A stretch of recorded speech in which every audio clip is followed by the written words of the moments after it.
Welcome back to The Explainer. Today we are unpacking what has to be one of the most unbelievable corporate transformations in modern history. We're talking about a journey that literally starts with three guys sketching out ideas in a roadside diner and ends with absolute, unquestioned global dominance of the technology sector. It is a wild story filled with near bankruptcies, massive billion-dollar gambles, and just this incredible foresight to essentially build the engine for the future of human computing. Okay, let's just start with a number that is frankly hard to wrap your head around. $5 trillion. In late October of 2025, NVIDIA achieved a market capitalization of over $5 trillion. They became the very first company in the world to ever cross that dizzying threshold. And just to put that into perspective for you, at that exact moment, NVIDIA was worth more than the GDP of many developed countries and completely surpassed the combined value of all publicly traded companies in the United Kingdom. It's just massive. But seeing a number like that begs a pretty fundamental question. How exactly did this happen? How does a struggling video game chip maker, born in a roadside diner, evolve to dethrone titans like Apple and Microsoft and become the undisputed most valuable company on Earth? Well, that is the exact mystery we are unpacking today, and the answers are absolutely fascinating. All right, let's jump straight into part one, the Denny's Diner startup and those incredibly humble beginnings. Picture this. The year is 1993. Founders Jensen Huang, Chris Malachowski, and Curtis Prime are sitting at a Denny's on Berryessa Road in East San Jose. They had this shared vision that graphics-based processing was the absolute best trajectory for tackling challenges that general-purpose computing simply couldn't handle. So, they started the company with just $40,000 in the bank. And what's really brilliant here is how they viewed video games. They didn't just want to make toys. They actually identified video games as a high-volume killer app that could act like a flywheel, generating the massive sales they needed to fund research and development for much larger, complex computational problems down the road.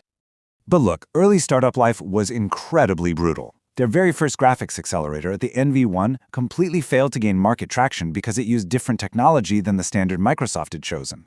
Then, it gets worse. Sega decides to drop NVIDIA's technology for their Dreamcast console. By 1996, Huang was actually forced to slash the company's headcount from 100 employees down to just 40. They were literally staring total collapse right in the face. So what saved them? Surprisingly, it was a crucial $5 million lifeline investment orchestrated by Sega's president, who still happened to believe in NVIDIA's potential. That lifeline gave them just enough runway to keep going. That kind of near-death experience leaves a mark. It ingrained this fierce survivor mentality right into the very DNA of the company. In fact, the phrase, "our company is 30 days from going out of business," became this unofficial motto. CEO Jensen Huang actually used to begin internal presentations with those exact words for years. And it was that immense constant pressure that fueled them to focus absolutely every remaining resource on their Revo 128 chip. They launched it in August 1997 when they had literally only 1 month's payroll left. It sold 1 million units in 4 months, and NVIDIA survived. Which brings us to part two, rewriting destiny with a massive billion-dollar gamble.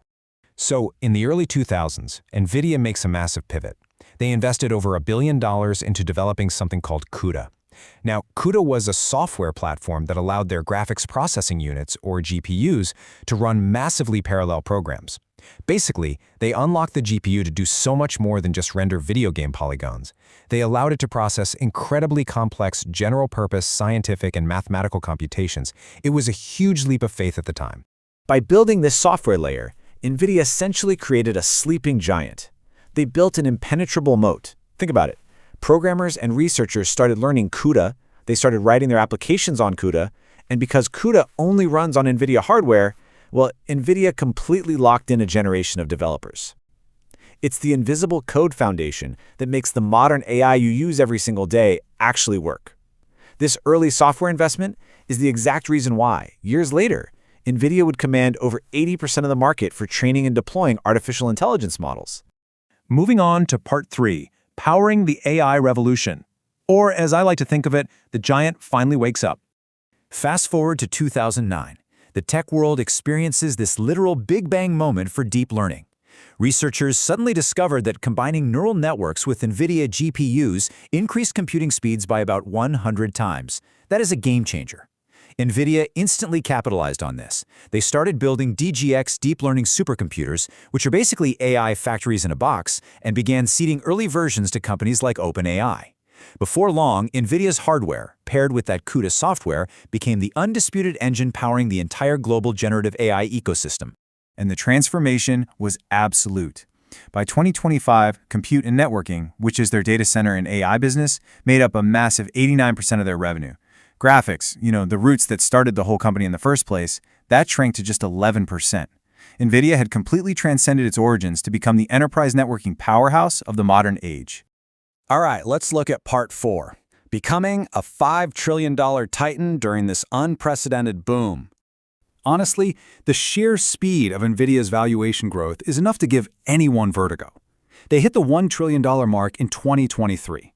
Then, it took them just 180 days to jump from $1 trillion to $2 trillion in early 2024. For context, a milestone like that took Apple and Microsoft over 500 days each. By June 2024, they surpassed both of them to become the most valuable company in the world at $3.3 trillion. Then $4 trillion in July 2025, and finally, that historic $5 trillion mark in October 2025. It is a completely unprecedented financial boom. But this wasn't just hype. This valuation was backed by staggering, real-world fundamentals. Revenue leaped from $60.9 billion in fiscal year 2024 to $130 billion in 2025, and to an estimated $215.9 billion in 2026. This massive surge was driven by major tech companies like Meta, Microsoft, and Google, committing tens of billions of dollars to capital expenditures. They were buying up NVIDIA's hardware by the tens of thousands just to build out their AI data centers. That absolute dominance in the market, it created a total frenzy. By late 2024, their upcoming Blackwell architecture chips were completely sold out for the entire 2025 production run. The demand was so intense that tech billionaires were literally begging for hardware. Oracle's Larry Ellison famously recounted this dinner at Nobu with Jensen Huang and Elon Musk, where they spent an hour eating sushi and practically pleading with Huang to allocate them more GPUs. On top of all that, NVIDIA entered talks for a massive $100 billion AI infrastructure partnership with OpenAI. They truly were the ultimate gatekeepers of the AI age. Of course, it's not all just endless, easy growth. Let's look at Part 5, controversies and facing some massive roadblocks.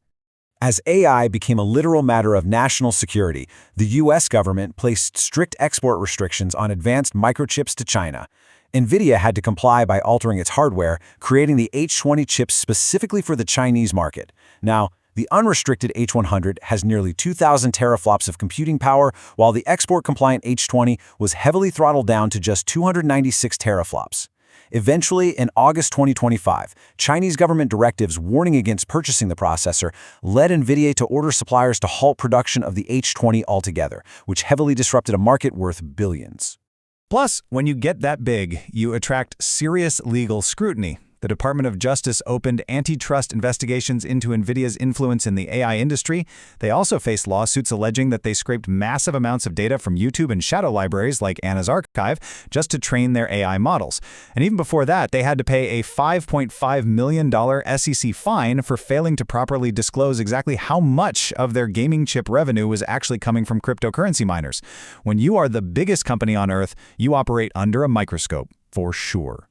Which brings us to our final section, Part 6. A new challenger emerges, and what everyone's calling the DeepSeek shock. Because, hey, no technological moat is completely invincible, right? In January 2025, a sudden massive market shock hit. A Chinese AI startup named DeepSeek released an incredibly advanced AI model, and the kicker is, they did it using far less computing power and at a much lower cost than anyone thought possible. DeepSeek's app actually surpassed ChatGPT as the top free app in the US.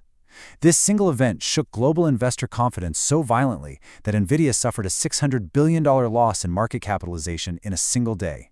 That is the largest one-day loss for a US company in history. So that leaves us with a really fascinating, provocative question to ponder. Has the $5 trillion AI titan finally met its match in these highly optimized, low-compute AI models? Or is this massive market shock simply another roadblock, another 1996 near-death experience that's just going to force NVIDIA into an even more powerful evolution? Thank you so much for joining me on The Explainer today. Keep pondering that, and I'll catch you next time.